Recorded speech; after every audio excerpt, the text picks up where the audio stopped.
Performing on the main stage of the 2025 Governor's Ball Music Festival was more than just a career milestone for 20-year-old singer-songwriter Isabel LaRosa. It was a surreal, full-circle moment years in the making. On Friday, June 6th, Isabel lit up the stage at New York City's iconic festival, performing alongside her brother and creative partner, Thomas LaRosa. The crowd cheered, sang along, and swayed to the beat of her ethereal pop melodies. A far cry from her very first and much less glamorous GovBall experience back in 2021. "I've been wanting to play GovBall for years," Isabel shared with People after her performance, her excitement still glowing under the post-set adrenaline. But her connection to the festival runs deeper than a dream-come-true performance. It's rooted in a rebellious memory, one that started with a bold teenage stunt and ended with a firm escort by security. Flashback to 2021. A younger Isabel and her brother Thomas, like countless other music-obsessed teens, attended Governor's Ball to see some of their favorite artists. But for the creative sibling duo, simply being part of the audience wasn't enough. Fueled by a mix of curiosity, courage, and perhaps a bit of mischief, they had a spontaneous idea: sneak backstage.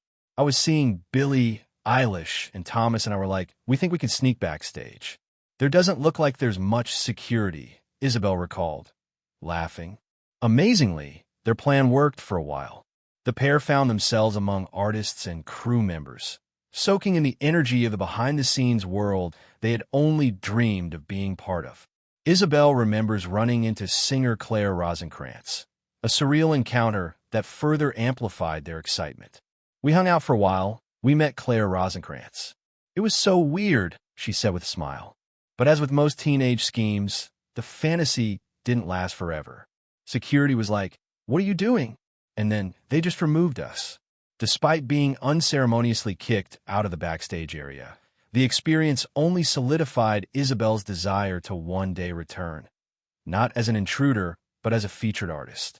That day finally came in 2025, now signed, seasoned, and armed with a full-length debut album titled Raven, released just this past April. Isabel returned to the festival not as a fan in the crowd, but as a performer on the main stage. Her set was both a celebration of how far she's come and a testament to the dreams she and Thomas had been chasing since their earliest songwriting sessions. "I had dropped my first song like a day before sneaking in," Isabel reflected. "And now I dropped an album. Life is so weird. Though her rise may seem fast to fans, it's been a gradual, determined climb. Behind every release, live show, and creative decision is Thomas. Not just her brother, but her co-writer, producer, guitarist, and lifelong collaborator. It's the best. We don't really fight," Isabel said when asked about working so closely with a sibling. "Everyone always asks, like, do you fight? Not really. I mean, he's kind of weirdo, but I love him."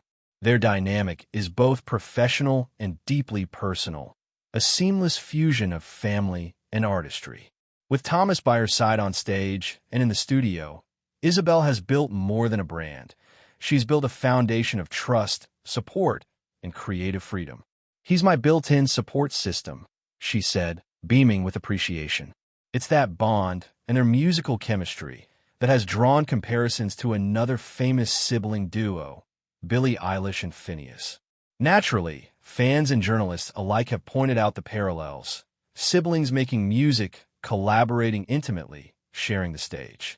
But despite the comparisons, Isabel and Thomas have yet to meet their high-profile counterparts. "I've seen her Billie perform a couple times now. I love her so much," Isabel said. And while she admits she'd be a little starstruck, the admiration doesn't cloud her confidence. "I'd be a little nervous to meet her, but it's a meeting she's ready for, and one she hopes will happen soon. We need to meet them. Let's make it happen," she exclaimed, half joking, half hoping. "Hit a girl up."